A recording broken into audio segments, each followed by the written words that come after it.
In today's video, I am going to be breaking down Nikola Jokic and why he won Finals MVP in today's video. So let's get down, let's check this out. If you are a basketball player and you want to be able to shoot the basketball from further away, make sure to go check out my hardest basketball shooting workout down in the description below. Now let's get down, let's check out Nikola Jokic. First off, he's a very good three-point shooter, and it's really hard to block his shot because, of course, he's over 7 feet tall with a very high release above his head like an old man, and he's able to then release the ball high with his elbow above his forehead for that swish. Fantastic shooting, 24 feet out, and that's something that we should all strive to do, is to become better shooters. Now, because he's such a good shooter, when he does these shot fakes, it gets these players up into the air. It gets them off balance, they jump out, and that allows Jokic to then attack them to get to the rim. Jokic is also a very good passer. Coming off of this screen, he gets the pass off of a double team. Once he gets that pass, now he's got two players who are worried about him scoring. Obviously, this man is worried about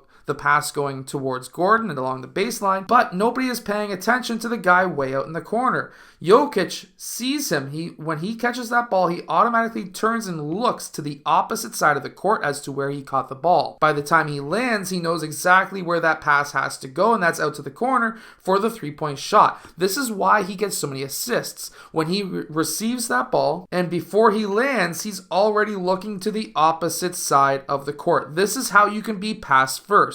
If you're looking to be a pass first guard or center or forward or whatever, as soon as you get that ball, before you land, you're already scanning the opposite side of the court to see what defenses are doing and to see where your players are, so you can get these passes out yourself so that you can get more assists. And yes, it does help having pretty well unlimited range. There's a 29-foot three-point shot. And if we really analyze his shot, it's actually not that bad. While his knees do come together and he's going down into his shot, we can actually see that right here. He's going down while he's lifting the ball, and that's usually what trainers will say never to do. It works for him, and he's able to get his shoulder and elbow in line with the rim, even though the ball is well above his forehead, well above his head in general. And it's still a nice straight release, no thumb flick, straight release, elbow well above his forehead. It's actually a pretty good shot, and it has some good backspin on it as well,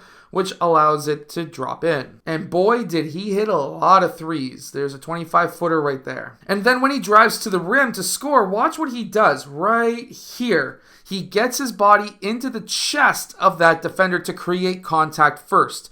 As the offensive player, you want to make contact first before the defensive player. This will allow you to create that separation between yourself and your man so that now you can get these shots off. Now, instead of taking that shot, he hit the weak side cutter.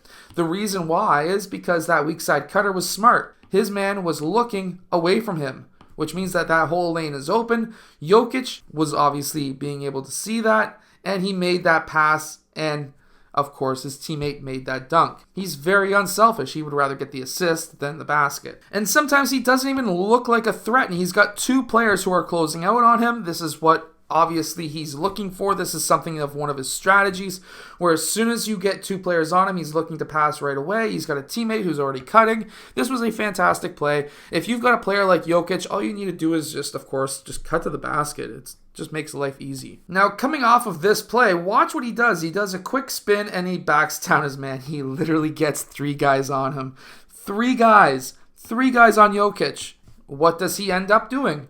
He ends up passing to the player who's cutting baseline. Just fantastic. If you've got three players on you, don't even look to score. Look to pass. Because guess what? If you've got three guys on you, that means that two are wide open. And if you're one of the two guys who are going to be wide open, well, guess what? If you've got three guys on you or on somebody on your team, and you're one of these guys who doesn't have a defender, like these two guys, for example, have one defender, guess what? If you can get into position to be able to cut and get open, you're going to do extremely well as a player. And we see this over and over again. Anytime there's a double, there's players open, and Jokic makes them pay usually, but here he's able to get through. Now, of course, he gets through here because he uses the elbow to create space. And the Lowry tries to flop. It didn't work for him. And then Jokic was able to then finish at the basket. See, the thing is if you want to be a great passer, you need to be a great scorer. If you want to be a great scorer, you need to be a great passer. And being able to rebound on top of it all really helps you become one of the greatest players of all time. In my opinion, Jokic is going to end up being one of the greatest players of all time, mainly because he does all three of those things well. And guess what?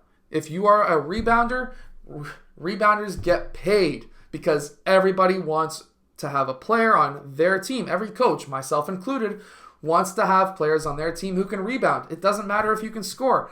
Scoring can come off of rebounds. You can get 12 points a game just off of getting 6 offensive rebounds and going straight back up. So just that alone can be very, very important to your success as a basketball player. And I hope that this video has helped you. Make sure to go check out the hardest basketball shooting workout down in the description below. And I'll see you guys again next time.